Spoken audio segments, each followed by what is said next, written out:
In a single morning in 1898, one American warship destroyed an entire enemy fleet and didn't lose a single man. That ship was a cruiser. 50 years later, another cruiser delivered the atomic bomb and then sank in the worst disaster in U.S. Navy history.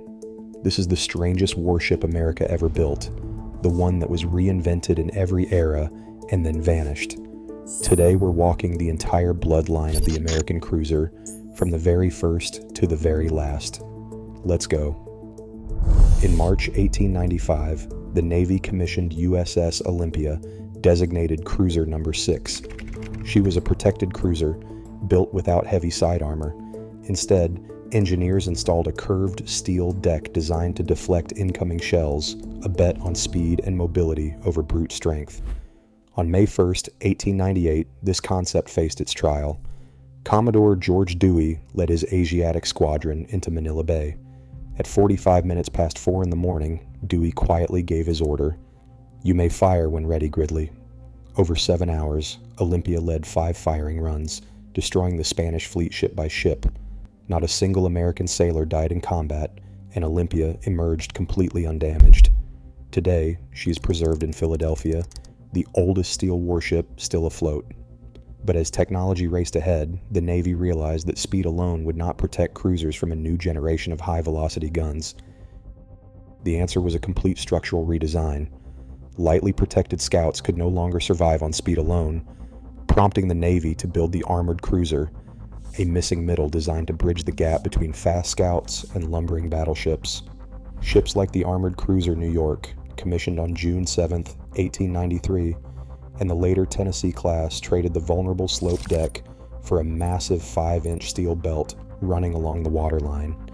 This heavy steel plating meant these vessels could finally absorb punishment while maintaining 21 knots. For the first time, the cruiser was a serious line of battle candidate, carrying heavy 10-inch guns capable of challenging capital ships. Yet, this brute force arms race could not last forever. The next crisis for the cruiser would not come from heavier guns, but from international rules designed to stop them. In 1922, the Washington Naval Treaty froze the global arms race, placing a hard ceiling on new cruisers, a standard displacement of exactly 10,000 tons, and a maximum gun caliber of 8 inches. The cruiser had to adapt, reinventing itself to survive a bureaucratic ledger rather than an enemy fleet. To maintain a top speed of 32 knots and carry heavy 8-inch guns, designers made a drastic compromise. The Pensacola and subsequent Northampton classes carried incredible firepower, but sacrificed protective armor to stay under the treaty's strict limits. In some spots, their side armor was just 1 inch thick. Sailors who manned these vulnerable hulls quickly gave them a telling nickname: tinclads.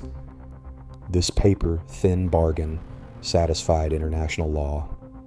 But the true price of designing warships by committee would soon be paid in blood when these compromises faced real combat. World War II instantly turned these treaty-limited compromises into the fleet's hard-hitting middleweights.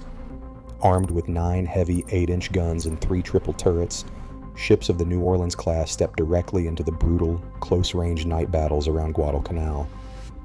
They were the muscle of the surface fleet, trading blows in the dark with Japanese warships at point-blank range. But the limits of the treaty era exacted a devastating toll. The heavy cruiser USS Houston, CA-30, became the symbol of this early, desperate struggle. Dubbed the galloping ghost of the Java coast because Japanese propaganda repeatedly claimed her destruction, Houston fought almost alone in the Dutch East Indies. On March 1, 1942, her luck ran out at the Battle of Sunda Strait. Outnumbered and outgunned, she sank in Banton Bay, a loss that shocked the early Pacific War. To survive, the cruiser had to grow.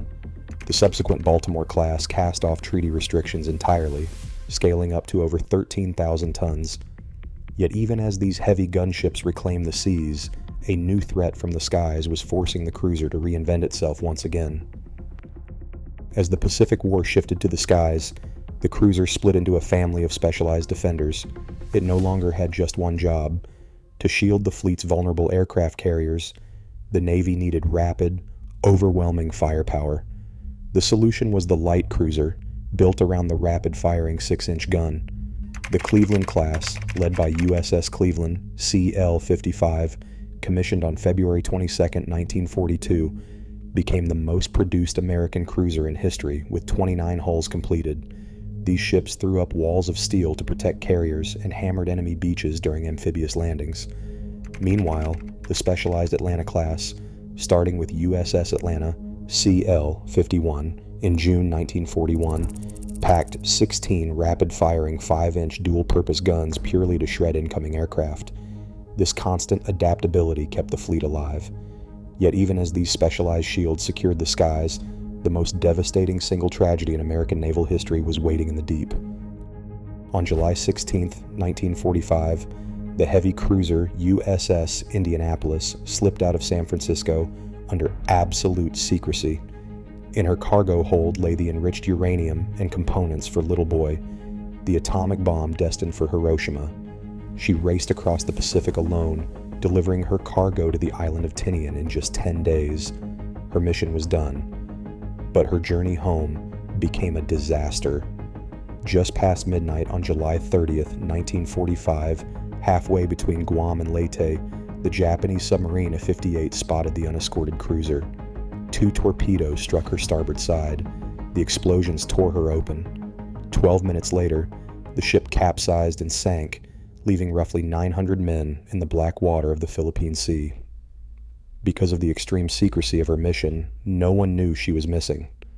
For 4 days, the crew endured dehydration, delirium, and relentless shark attacks. When a patrol plane finally spotted them by chance, only 316 men were left alive. Out of 1,196 crew members, 880 perished. It remains the worst single loss of life at sea in the history of the United States Navy. The war ended weeks later. The classic gun cruiser had reached its limits, but the dawn of the atomic age would demand a complete reinvention of the fleet's guardians. On June 22, 1944, the Navy commissioned USS Alaska, the first of a class designed to push the cruiser to its absolute physical limit. Armed with 9 12-inch guns, these large cruisers blurred the line with battleships, though they lacked the heavy armor to survive a capital ship duel. They were a dead end for giant guns. Yet, while other warship types faced obsolescence, the cruiser adapted. As the Cold War began, engineers stripped the artillery from older hulls. In December 1955, USS Boston returned to sea, carrying guided missiles instead of aft turrets. This path led to the April 1961 commissioning of USS Long Beach, the world's first nuclear-powered surface warship. The cruiser survived by changing its species to protect the carrier fleet. On January 22, 1983, the Navy commissioned USS Ticonderoga, CG-47. Equipped with the new Aegis combat system, this ship became the defensive brain of the carrier group, capable of tracking and targeting hundreds of incoming threats at once.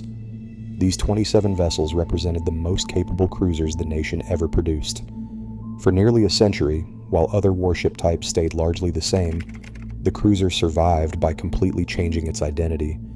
But that long era of reinvention is over. The Navy is decommissioning these hulls one by one, with USS Shiloh leaving service in September 2026. The American cruiser is quietly disappearing, leaving its historic duties to modern destroyers. Subscribe to follow the complete history of the world's greatest fleets. The cruiser survived by constantly reinventing itself, adapting when other warships could not. As the last Ticonderoga-class hulls retire, this versatile shield finally fades from the fleet, leaving a gap no modern vessel can easily fill. Subscribe for more deep dives into naval history.